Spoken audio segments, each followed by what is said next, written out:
皆さんこんばんは、綾瀬咲です。今回もサムネイルや概要欄にある通り、テレビアニメ義妹生活関連の宣伝動画です。マーヤは例によって特典映像の編集作業が大詰めで忙しいそうなので、代理で進行しますね。それと今回はいつも通りの私で進めようと思います。浅村くんに普段通りの綾瀬さんで大丈夫だよって言ってもらえたので。さて、テレビアニメ義妹生活ブルーレイ &DVD 第3巻が2024年12月25日に発売です。今回も初回生産特典として原作三河ゴースト先生書き下ろしの短編を収録した特製ブックレットなどがついてきます。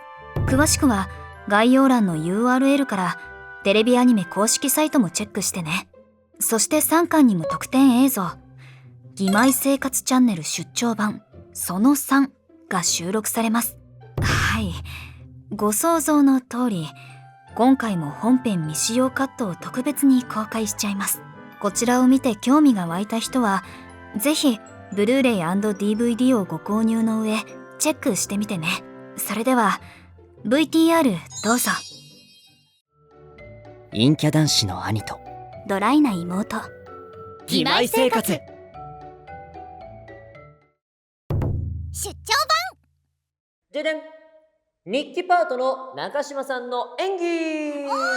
はーい。よかったですよね。ですよね。わあ、嬉しい。あら、まだまだ褒めますよ。そうなんでございます。まあもう皆さんもね見ていただいてもうご存知かと思いますけど、本当にこうアニメの表情、演出、その先の言葉から読み取るしかないんですけども、大事なパートだからゆえに分量も結構多かったと。で多かったな。多かったですよね。義妹生活って結構間を空けてその時の感情の流れでやらせてもらえてたのが、こう結構淡々といくけど感情は結構出さなきゃいけないっていうのがこう自分の中では少し難しいなっていうシ思いは。ーンの切り替わりもね、そうですねちょっとあったりとかしたから、そこの気持ちのつなげ方とかもあったと思いますそうですし、ね。僕も思ってました。アドリブ入れなきゃいけないのかなってシーン多々ありましたけど、ほとんどなかったですね。ねえ。必要なかったです。やっぱこの作品、結構なんていうんだろう、アドリブ少なめというか、少なかったですね。唯一入れてもご飯とか、ちょっと食べる僕の、それもほとんどなくなってましたし、息だけのお芝居とかだったんで、本当に繊細に作られているというか。唯一ねアドリブワイワイしてたのね、同級生のこうシーンでね、こうたくさんこう賑やかな部分だけだったんで、あとはあきこさんとの会話とか、我々ね2人ともさきちゃんもゆうたくんもあきこさんとの会話の時にちょっとアドリブがあったりしましたけど、1話かな。ですね。そうですね。その辺も注目でございますけども、こう日記をさきがこうねこう喋ってる時に、こう途中でリハボイとかでもエンディング流れてきたんですよ。曲だけがそう聞こえてきたりとかしてたんで、その瞬間初めてこうやって台本とリハボイを見ながら練習してた時に感動しちゃって、本番の時も聞きたいんだけどみたいな。ありますよね。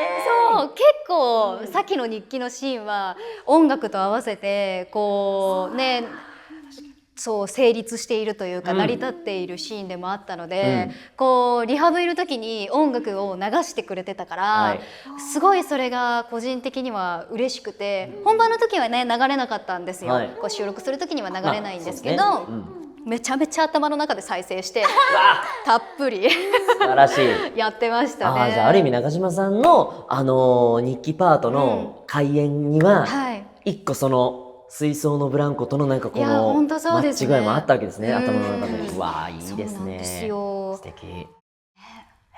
なんかどんなアニメか。どんなアニメか。どんなアニメでもないんだよな。そうなんですよね。アニメじゃないですよね。もはやなんかそんな感じなんですよね。いかがでしたか？マーヤとキャストさんとの対談番組面白そうですよね。改めてテレビアニメ義妹生活ブルーレイ &DVD 最終巻の第3巻は12月25日に発売です。ブルーレイ &DVD の宣伝動画もこれでひとまず最後か。意外と楽しかったな。興味を持った方はぜひご購入いただけたら嬉しいです。